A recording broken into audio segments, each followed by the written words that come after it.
Good afternoon. We now start. First of all, I'd like to welcome everybody to this pep talk this afternoon. Please mute yourself, but always show your video picture. Sign in your name, your Facebook account, or email address in the chat box. Please include the names of companions attending with you. Use the chat box to ask questions and make comments while the pep talk is on. There'll be group pictures at the start and end of the pep talk, so please show your faces in the video. A reminder is that after the pep talk, please take the online learning CUM evaluation test exercise, or OLETE for short, for the mastery of learning and have a perfect score to get a certificate like the one shown here. I have placed the link in the chat box. Another reminder, obtaining 25 OLETE certificates after getting a perfect score on the OLETE for this topic. One and other topics. And so obtaining 25 OLETE certificates will entitle one mentee to a voucher for a RO Hoson medical consultation, either face-to-face or telemedical. Another request is that please type in your feedback in the chat box during the open forum and before we adjourn. Thank you. Let's now have a group picture taking before we start the pep talk proper in 2 minutes. Please turn on your video and show your faces.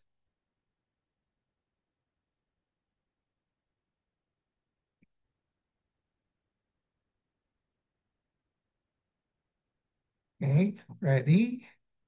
One, one, two, one. Pahabol. Baby, pahabol. One. Ah. One, two, three.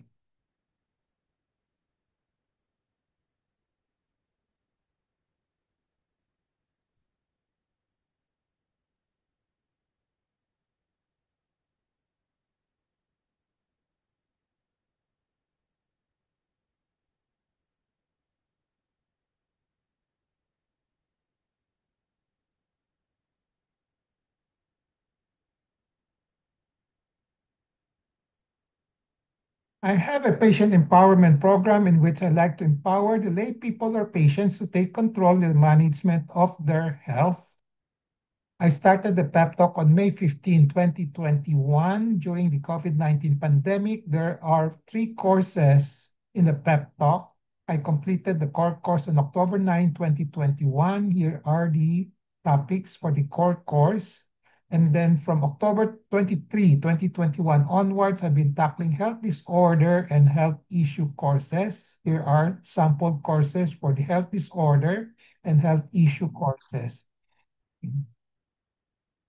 May 17, 2025 marks the start of year number 5 for the RO Hoson Pep Talk. This is our 204 Pep Talk for today. How long the Pep Talk will last will depend on our enthusiasm, discipline, and perseverance. My pep talk today is entitled Leptospirosis and Floods. The empowerment objective is for the lay people to have an essential understanding of leptospirosis and flood in their health management.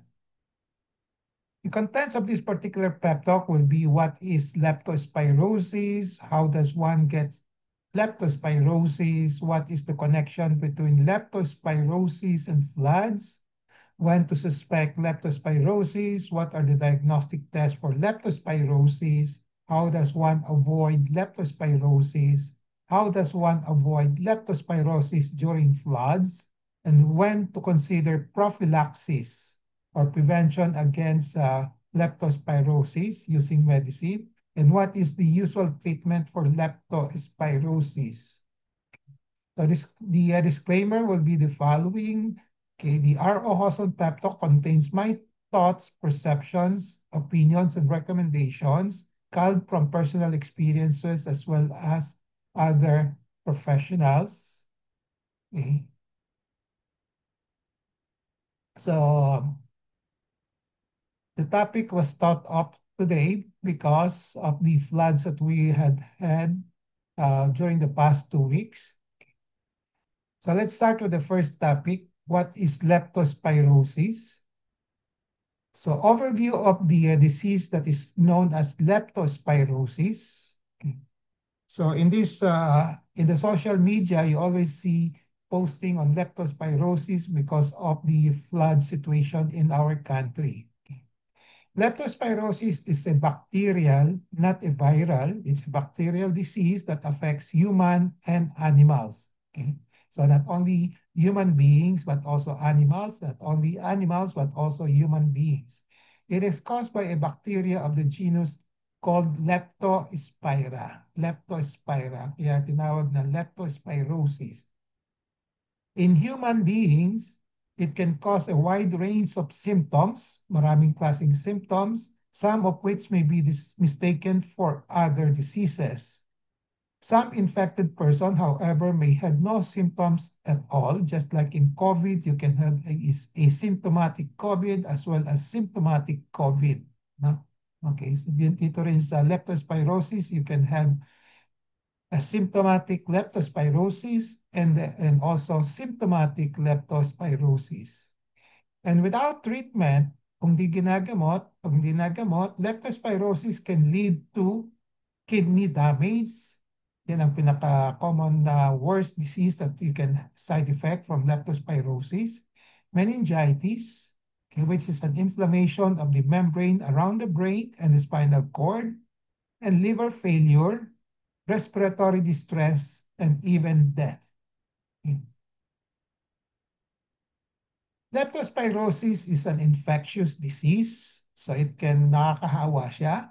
It's caused by bacteria belonging to the genus Leptospira and is transmitted directly or indirectly from animals to humans. Usually nanggagaling sa animals before going to the human being. It's a major direct zoonosis. When you say zoonosis, it's an infectious disease that can be transmitted from non-human animals to human being. Okay, so manggagaling sa mga animals. Okay, human to human transmission occurs only very rarely. So bihira. So usually ang pinaka-common transmission is from the animals to the human beings. Bihira yung man-to-man or human-to-human transmission. So what animals are usually infected with leptospirosis or leptospira? Okay. Rodents, like the rats, mga daga, cattle, pigs, horses, dogs, and wild animals. Okay. So ang nasa city tayo, so we're talking about the rodents as a very common source of the leptospira. So rats and other rodents are the main carriers of the bacteria Leptospira. Okay. Rats, yung mga taga. No? How does one get leptospirosis? So it's usually caused by contact with an infected animal urine, yung ihi ng animal, let's say the rats, and or contaminated water, soil, or food. So yung ihi ng animal, let's say rats na may leptospira, napunta doon sa water na iniinom natin or the soil that we step on or the foods that we eat. Okay? So to repeat, it's a contact with infected animal urine, usually urine, and or contaminated water, soil, or food. The most common ways to get infected is through the urine. And yan ang pinaka-common. Urine of infected animals or contaminated water getting into the eye kung na-splash during floods, nose, mouth, or broken skin such as cut or scratch while, let's say, nag-wave tayo through the floods na may contaminated with leptospira. No? So one can also get infected by eating contaminated food or drinking contaminated water. Pwede rin, no? Pero ang pinaka-common is contact with the urine of the infected animals in the floods, usually. Okay. What is the connection between leptospirosis and floods? I've been talking about floods already earlier. Okay.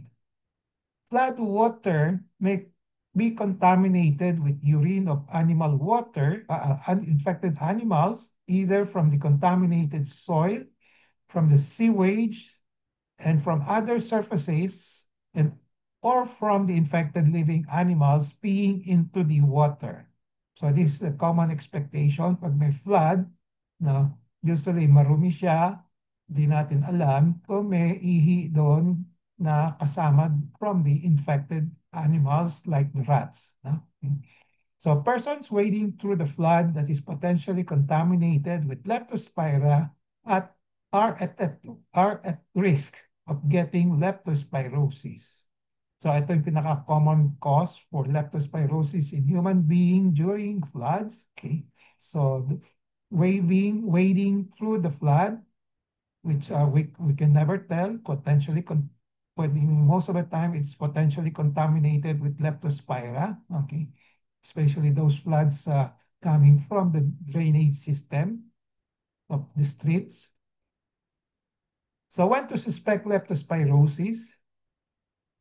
It should be suspected in any patient with a history of risk exposure and with flu-like symptoms. Ito yung mga symptomatic na leptospirosis. Meron siyang history na risk exposure, meaning usually nag-wade siya through the flood. No? And then meron siyang symptoms na flu-like symptoms. Okay. There may be other symptoms on top of the flu-like symptoms, like symptoms of organ dysfunction on the brain, heart, kidney, and liver. Kung very severe na ito, kung tinamaan na yung brain, the heart, and his kidney and disease, then you will have symptoms of the brain, masakit ang ulo, no? Heart, konting this abnormality do sa mga rhythm or heart sounds, and then kidney, baka hindi na umiihi, no? And liver, baka naninilaw na. So the presence of symptoms of organ dysfunctions of like the brain, heart, kidney, and liver connotes very severe leptospirosis. Malala na siya, no? Okay. So the incubation period ranges from 2 to 30 days. Ang tagal, no? Ang haba, no? 2 to 30 days, no? So ito yung mga non-specific symptoms that are being presented by a patient who have leptospirosis. Okay. So pag wala siyang history of wading through the flood, most likely ibang iisipin natin. Hindi siya leptospirosis. Pero kung meron siyang history na dumaan at nag-wade through the floods, now recently, at meron siya mga symptoms ng flu-like symptoms, no, we cannot just say that these are due to flu, but this may be due to the leptospirosis. So ito yung mga symptoms, kung minsan may fever, red eye, abdominal pain, heart, headache, and muscle ache, chills, rashes, pwede din rashes, nausea, vomiting, and diarrhea, yellow skin or eyes, yung tinatawag na jaundice, naninilaw, usually affected na yung liver. Okay. So these are quite non-specific. Pag walang history ng wading through the flood, ang iniisip natin is COVID-19, flu, dengue. Pero kung may history siya wading through the flood, high risk for leptospirosis, then we consider leptospirosis. So here's the statement. Suspect leptospirosis if there is a recent risk exposure as wading through the flood within 2 to 30 days. Kung wala kayong nararamdaman after 1 day wading through the flood, hindi pa kayo safe. No? So the symptoms can still occur after 30 days. What are the diagnostic tests for leptospirosis? So ito yung mga sophisticated tests. You have the culture and then PCR. And then sometimes you can have a serologic test, yung blood test, microscopic agglutination test ang tawag. So i-check your blood serum from leptospirosis antibodies. Medyo sophisticated ang test nito, pero nagagawa ito sa Pilipinas. Ang pinaka mabilis, ito yung microscopic agglutination test. Ito medyo matagal ito. How does one avoid leptospirosis?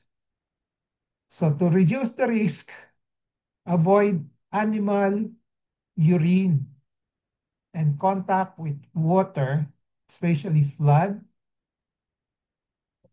which are potentially contaminated with Leptospira.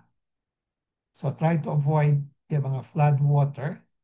Then avoid water and foods potentially contaminated with Leptospira. Yung mga pagkain natin, baka andun may mga rats na dumadaan. Yan. Always wear protective equipment if working with animals. And also wear protective equipment if wading through floods. No? So for those with pets, may mga alagang hayop, check for Leptospira as much as possible. If positive, treat by a veterinarian. No? Okay. So yung mga cat nyo, make sure na walang, yung mga hayop, no? Make sure na walang Leptospira, no? So habang inaalaga yung mga hayop, no? So kung meron, you have it treated by the veterinarian. So other preventive measures will be avoid touching your pet's urine. So kung minsan mahilig tayo sa mga hayop, nag-ihi at nahawakan yung ihi at nahawakan ng ihi and then you put it inside your mouth or your face, gano'n, your skin, mako-contaminated ka na, no? Okay. So especially if the pet has Leptospira. So if your pet pees on the house, clean it immediately. Okay. Have your pet pee away from bodies of water or places people will touch like benches. Wash your hands after touching your pet and after washing all this urine of the pets. Okay. Now, how does one avoid leptospirosis during floods naman? Okay. Yung kanina sa mga animals. No? Okay. So, avoid wading through flood waters if one can avoid it. Okay. Kadalasan, we cannot avoid because kung minsan di natin alam kung baha ito, buha isang lugar o hindi. No? Okay, mahirap. No? So, if you cannot avoid the wading through flood waters, no, wear waterproof protective clothing, shoes, or boots. Okay. If coming into contact with the flood water, wash the area with soap and water as soon as possible. Okay. Soap and water, pwede na. If soap and water are not available, ready available, let's say kung nasa bus ka, may dala-dala kang alcohol-based wipes or sanitizers, use them right away. If with wounds, kung may sugat, coming into contact with the flood water, wash it right away also very thoroughly. Medyo delikado yun pag may sugat. Then consider consulting a physician for prophylaxis against leptospirosis. So pag may sugat, you come into contact with flood water, so malaking risk na magkakaroon ka ng leptospirosis. So consult a physician right away after washing it thoroughly. Then baka bigyan ka ng gamot, prophylaxis like doxycycline. So this is an example of recently I just bought because of the recent floods, a pair of boots. No? Okay. Make sure ang advice ko, yung mataas, wag yung bababa. No? Okay, para protected yung buong paa mo. Kasi usually matataas yung mga floods natin sa Manila, no? Sa Metro Manila.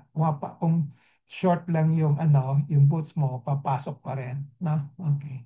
So medyo mabigat lang, pero mura lang ito. Okay, mura lang. I bought two pairs of boots about a month ago bago pa mag-flood, no? In-anticipate ko yung rainy season. So I bought it about 180 pesos lang, two pairs na yon, no? Or 200 something, no? So when to consider prophylaxis against leptospirosis? When you say prophylaxis against leptospirosis, it just means decreasing the likelihood of developing leptospirosis infection. So you consider prophylaxis when there is a significant risk of leptospirosis infection. So automatically, there's a significant risk when a body or a body wound are exposed unavoidably to flood water that is potentially contaminated with Leptospira and other germs. So factors to consider in prophylaxis, the duration of exposure and the presence of body wounds exposed, and then then you consider whether low, moderate, or high risk. Okay? Yung mga high risk, mga may sugat yon o yung mga immunocompromised na pasyente, mga very weak, no? Low risk, wala kang sugat, pero meron pa rin risk, no? So the Department of Health classifies the risk as follows. They said it's low risk exposure, those individuals with a single history of wading through in flood and contaminated water but without wounds, walang sugat. Okay, so low risk yun. Isang exposure lang dumaan lang sa isang baha pero walang sugat. So low risk yun. Okay, pero may risk pa rin. No? Moderate risk would be those individuals with a single history of wading in the flood or contaminated water, but this time there's a presence of wounds, cuts, and open lesions on the skin, or there is accidental ingestion of contaminated water from the flood. No? Okay, so moderate risk na yon. Now, high-risk exposure is defined as those individuals with continuous tuloy-tuloy exposure. So those having more than single exposure for several days, just like what the floods that we had last 2 weeks ago, tuloy-tuloy siya, not only one day, pero umaabot ng 1 week, okay, or 2 weeks pa, yung iba, okay, such as residing in flooded water, rescuers and relief workers, wading through floods and contaminated water with or without wounds, nasa high risk, basta continuous tuloy-tuloy na exposure to the floods. Okay. And then swimming in flooded water, especially in urban areas, no, infested with domestic and sewer rats and ingestion of contaminated water are also considered high-risk exposures. So to remember the difference between high risk, moderate risk, and low risk will be, ito yung high risk, yung continuous exposure siya. No? Yung moderate and low risk, single exposure. Yung moderate risk, may sugat. Yung low risk, walang sugat. Okay. So, ganun din dito sa San Lazaro Hospital, they just have this adapted from DOH, no? Okay. So, ito yung recommendation nila. Pag low risk ka, walang sugat, exposed to flood water, no? Di mo nalinis kagad na maigi, o kaya kung nalinis mo, pero may high risk na for leptospirosis, just take 200 milligrams of doxycycline, single dose, one dose lang, within 24 to 72 hours from exposure. So 1 to 3 days, within 1 to 3 days. Kung after 3 days, baka wala ng effect, baka huli ng lahat. No? Okay. Now for moderate risk, take doxycycline, 200 milligrams once a day. This time is for 3 to 5 days and to be started immediately within 24 to 72 hours from exposure. So ang kaibahan ng low risk and high risk, ito single dose lang sa low risk, sa moderate risk, once daily for 3 to 5 days. Okay. And then for high risk naman, once a week lang ang pag-inom kasi matagalan nito, you cannot just keep on taking the medicine every day for 1 month, you know, no? So once weekly until the end of exposure. So madaling tandaan ito, 200 milligrams doxycycline, very popular naman itong gamot na ngayon, no? 200 milligrams once, but within 1 to 3 days. And then for moderate risk, for 3 to 5 days, but started as soon as possible. Then doxycycline for high risk, once weekly. Now, for pregnant women, so, di usually binibigyan ng doxycycline. So, ang recommendation is amoxicillin, 500 milligrams, 1 tablet, 3 times a day for 3 days. But if allergic to amoxicillin, you can give erythromycin, 250 milligrams BID for 3 days. Now, for children, you can give doxycycline based on this computation. 4 milligrams per kilograms, pero ang maximum is 200 milligrams depending sa weight ng pasyente, ng bata. So take note, the most important prophylaxis is to wash the body and body wounds kung may sugat exposed to the flood water as soon as possible. So yan dapat tandaan. So expose sa water, sa flood water, pag uh,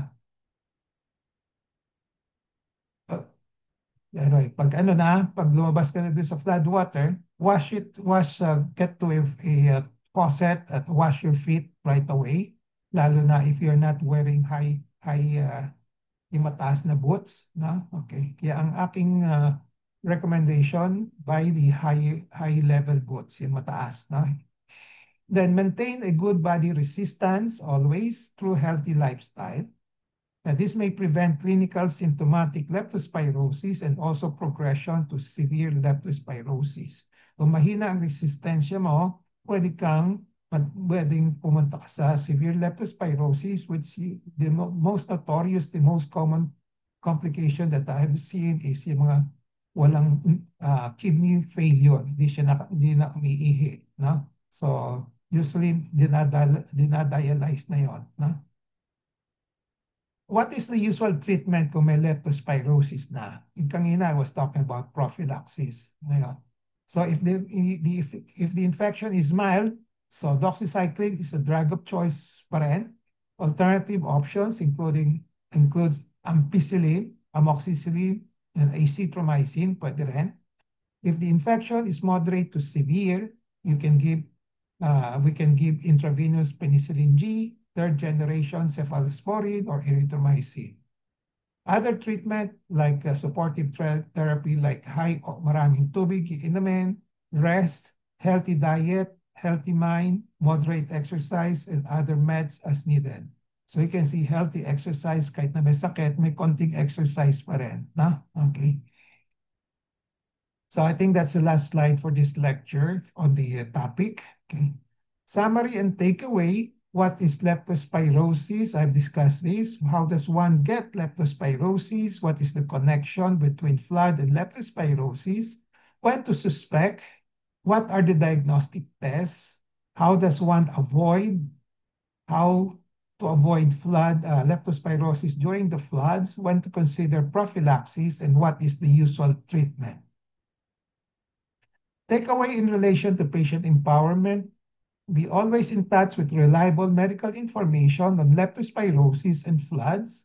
Knowledge is power, it gives power. Use the 4Ks of patient empowerment, kaalaman, kakayanan, karapatan, and kapangyarihan to gain greater control over decisions and make better decisions on leptospirosis and floods in your health management. So this ends my pep talk today. I hope I have empowered you to have an essential understanding of leptospirosis and floods in your health management. Before we go to the QA reminder, please take the OLETE for Mastery of Learning and have a perfect score to get a certificate like the one shown here. So I placed the link in the chat box, and then Training 25 OLETE certificates will entitle one Menti to a voucher for a RO host on medical consultation, either face-to-face or telemedical. And then another request, please type in your feedback to the chat box during open forum and before we adjourn. Okay. So let's now have a group picture taking before we start the QA and interactions. Please turn on your video now and show your beautiful faces.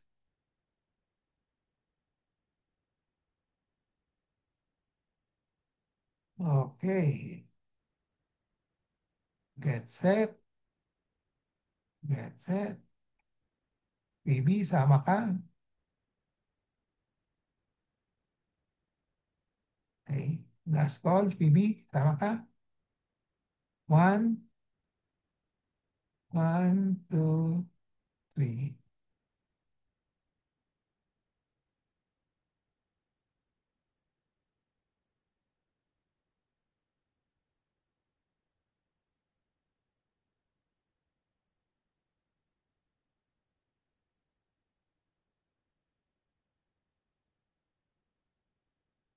Okay.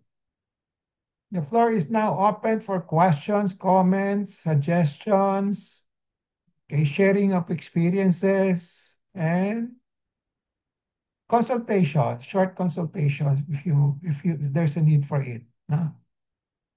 So how many went through the floods, waded through the floods last 2 weeks ago? Okay. Anong suot mo? Wala. Wala kang sugat. Ha? Abet, wala kang sugat.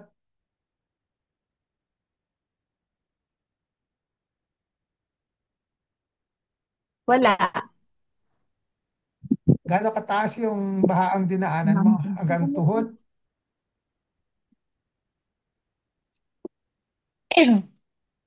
Hanggang siguro middle ng leg namin. I was with Middle. baby also. Oo, middle leg. Sa Okay. UN. Sa UN. Yes, UN. Kasi sa Kalaw, unpassable eh. Pag sa Kalaw, abuti ka na baywang. Yeah. Pero it's not the depth, ha? It's not the depth na hindi sinasabi kung mas malalim, mas mataas ang chance na contaminated, no? Kahit na nasa leg level, may chance, Mm-mm. malaking chance pa rin, no? Okay. Yes. Mm. Medyo mas worthy pa rin kami kasi malinaw pa yung tubig eh. Hindi siya maitim. Mapipredict ba yun? Hindi ko alam yun. Hindi. Pero kasi nung tumawid kami, ano, maputi siya, maano, brown.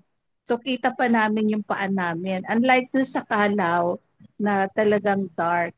So yun sa UN medyo ano pa kami, lucky pa kami. Okay. Okay, from your experience, ilang taong ka na nagwe-wade? Tama again, Doctor? Ano experience mo na sinasabi mo ng pag malinaw, mas safe kaysa yung Kasi previously, yung lahat ng nadaanan namin baha, wala talaga maitim, makakadiri. Parang ayaw mong kahit na gusto mo nang umuwi, parang ayaw mo umuwi kasi ano. Pero nung Monday na yon, although malakas ang ulan, pero yung water niya hindi ganun kaitim. Brown siya, pero kita mo pa rin yung ano, yung daan. So parang iniisip ko, okay pa to kasi ano eh, medyo malinis. Parang okay. hindi nakakatakot. Kaya nga. Okay. Kasi Hindi, hindi kami nag-precaution eh.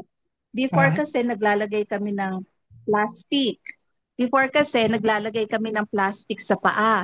Pero ito ah, hindi, nakachinelas kami. Tinanggal namin yung sapatos, tapos pinahiram kami ni Babes ng sleeper. So naka-sleeper kami without the plastic. okay. Okay. So, ilang taon ka na nagwe-wade through the hindi ka pa na leptospirosis? Um, tuwi naman kasi sa Manila doctors, konting ulan lang ng mouse, bumabaha na Kaya eh. nga, Um, matagal na kasi siguro may mga ano na 36 years or 35 Okay. years. Okay. So gusto ko lang malaman kung you can share your experiences, no? It, kung malinaw o baka yung may mga flood na yung free flowing o yung iba Mm-mm. stagnant, na pag free Yun kasi flowing ano, flowing. baka mas safer, di ba? Yeah, flowing yon kasi syempre, yung makikita mo naman kasi siyang umaandar eh. So flowing, it's flowing. And then at the same time, may mga sasakyan sa gitna na ano, so parang wavy, kumbaga. Pero sabi nga nila babes, kinabukasan daw, parang may nag-offer na painumin sila ng antibiotics. So sabi niya, O- uminom ka ba, Beth? Sige, hindi. Oo, Kasi doxycycline. feeling ko, Sabi ko, feeling ko wala naman akong ano eh, open wound. And then at the same time, nag-alcohol agad. Kami yung tatlo ni Christine, nag-alcohol sa bus, nag-tissue, nag-wipes. And then pagdating sa bahay, nagpainit ng water, naghugas ng paa, and then nag-alcohol. So Yeah. that's the first thing that I did nung umuwi sa bahay. Okay. Sige. So, pero may risk pa rin yan, ha? May risk pa rin yan. Ayan. So, makukuha sa tapang na lang kung ano. Mm. Swerti-swertihan na lang, no? So, Kaya, the moment you're exposed to the flood water, ako, I don't, takot ako sa mga flood water eh. Kaya hindi ko alam kung iinom ako ng gamot. Kaya botas na lang binili ko para ano, para sigurado. mm. Yung Dati malaking kasi botas. may bota akong ginagamit pag lumalabas ng Maddox. Eh, parang ang bigat. Sabi Mabigat ko, nga. ano, ang bigat naman ito. Parang hindi ka makalakot. Mabigat nga, pero Ikaw, at least you feel safe, di yun ba? na nga. Yun lang din. Kasi naranasan namin magbota. Siguro twice. Yung ano, Ondoy ba yun? Yun. Pero Okay, hindi na uli. okay, okay. So, thank you for sharing about the others. Anong share ninyo? May tanong ako, Dok. Hindi kayo natatakot? Dok, Anybody may who wants tanong. to share? Dok, may tanong lang ako. Oo. Yun bang gamot ng leptospirosis na doxycycline ay pwede rin po ba sa acne? Acne. I'm not sure. Baka Mm-mm. antibacteria din yun. Baka Hindi pwede. kami May ganun. nakalagay ba? O kasi doktor, yung anak ko nagpakonsulta sa dermatologist. Oo. Ito ang nireseta niya, doxycycline. Sabi niya, gamot din sa leptospirosis. Kaya sabi ko, ha? Pwede ba doktor ang gamot ng leptospirosis? Eh, pwede rin ba sa acne? Oo. Sabi ko sa kanya, sabi naman niya, doktor, hindi naman ako magre-reseta kung hindi pwede, sabi niya. Oo. Kaya Hindi. duda ako, sabi ko, sinabi nyo kanina na gamot ito sa leptospirosis, parang duda ako, sabi ko, hindi pa nga ako bumibili, doktor. Kasi baka, Hindi ka pa bumibili? hindi pa doktor, kasi Ba, duda ako baka mamaya hindi gamot ito sa acne. Yung tagihawat ba niya?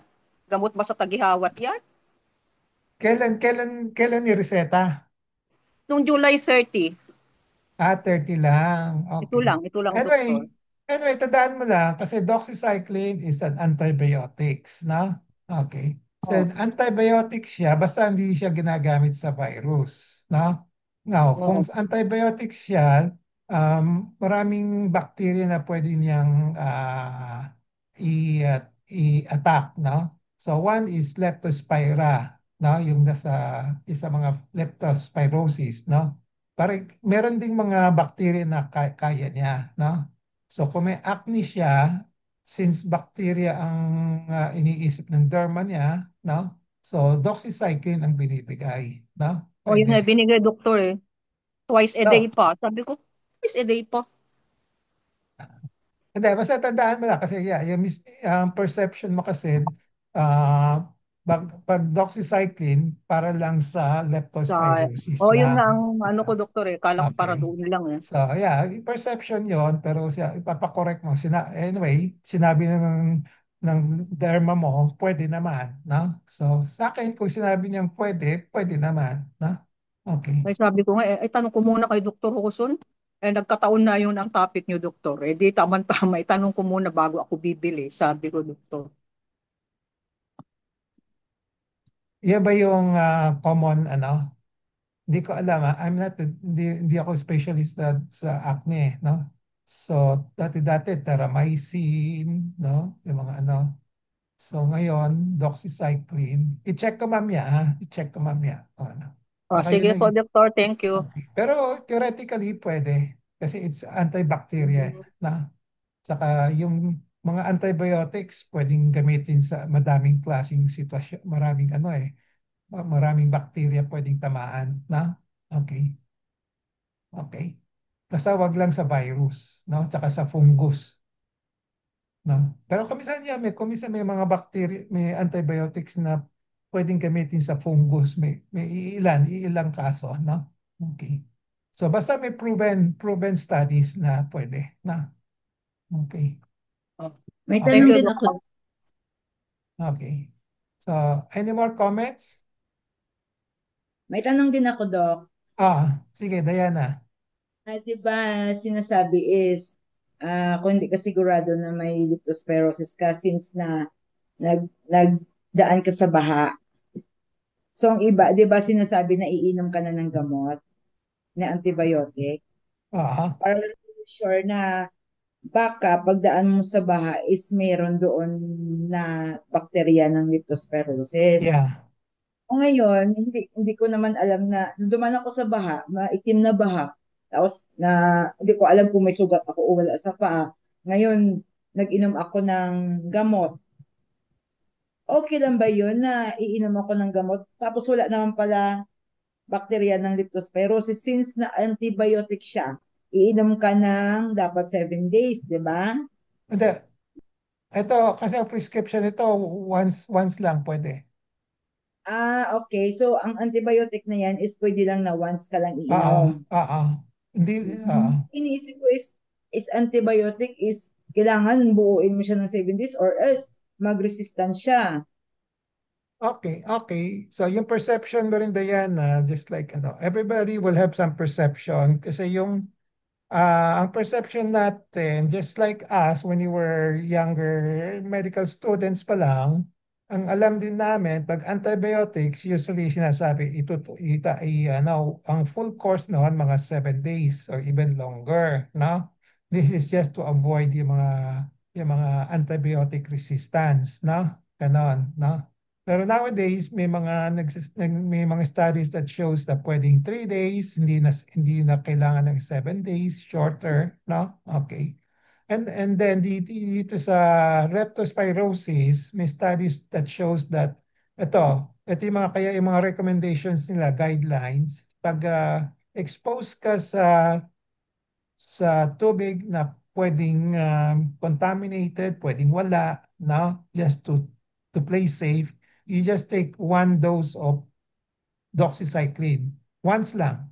But take it within 1 to 3 days, 24 to 72 hours, no? Pero kung may sugat ka, okay, kung may sugat ka, you take it for 3 days, no? So may mga recommendation nila, no? 3 days, no? So iba-iba. Okay? And then 3 days, but you start again 24 to 72 hours, no? Dapat correct ang timing, no? Okay? And then pagka tuloy-tuloy ang exposure mo, once a week lang. So nakita mo iba-iba ang dosage, iba-ibang regimen, di ba? So let's just follow the mga guidelines na kasi may experience sila doon no? Okay. Okay. Iba-iba yung mga dosaging ng mga antibiotics, iba-iba sa iba-ibang sitwasyon, no? Okay. So ang tanong mo kung yan ang challenge nga Hindi mo nag-wade through Kaya, the flood, wala kang sugat, iinom ka ba ng gamot o hindi? Yan yan ang yun, tanong, di ba? yun pa Okay. So may tatanong. risk no? So kung Oo. minsan, sabi mo, most likely hindi ako tatamaan naman. Pero O yung iba pwede din naman, tinatamaan. So nasa desisyon mo na. Kaya that's why I said to play safe para hindi ka na magde-decide. Yung botas na lang, you just try to avoid wading through the flood, no? Then botas na lang na mataas, no? Okay. Now, if you are afraid, nasa personality mo, kung takot na takot ka, uminom ka na ng isa, no?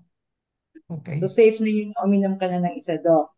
Oo, isa na lang. Pag Para na ma-prevent sa'yo yung pag, pag, ano Oo, ng, ng leptospirosis. oo. I don't know how to decide for you kasi depende sa yung level, yung threshold mo ng anxiety mo no? Kasi in the past, so many years, no? Lahat tayo dumadaan sa floods, di ba? Hindi natin maiwasan, di ba? Eh ako, I've not taken doxycycline up to now, I have not taken doxycycline. No? Butas na. 76 That's na. years old na ako, hindi pa ako nag-doxycycline. Okay. How about sa ano, Doc, yung sa bahay na lang. Kunwari, di ba meron ka dyan food na daanan ni rat, di ba? Tapos paano mo malaman na di na nakakain ka nun? As, Yung yung food? kung merong O dinaanan wala. ni rat. Ay, kung may suspecha ka, dinaanan ng ipis, dinaanan ng daga, tapon mo na, huwag mo na kainin. Okay. Ah, okay. So try to protect your foods from those rodents, yung mga ano, no? Pag may suspecha ka, mas maganda to play safe, itapon mo na lang kaysa magkasakit ka. No? So hindi Okay. lahat ng mga mga hayop na yun, Doc, ay merong leptospirosis. Hindi lahat. Yung pinaka-common is still Baka, yung mga daga. Yung mga daga, no?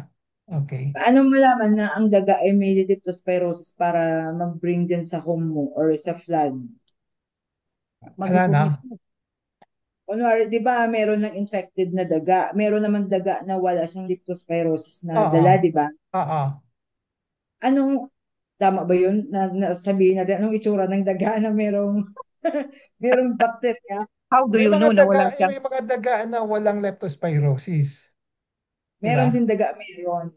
Meron din. Okay. Oh, yun ang Probably lalo na yung mga nasa ano, lalo na yung sa mga kanal, no? Yung mga ano. itsura.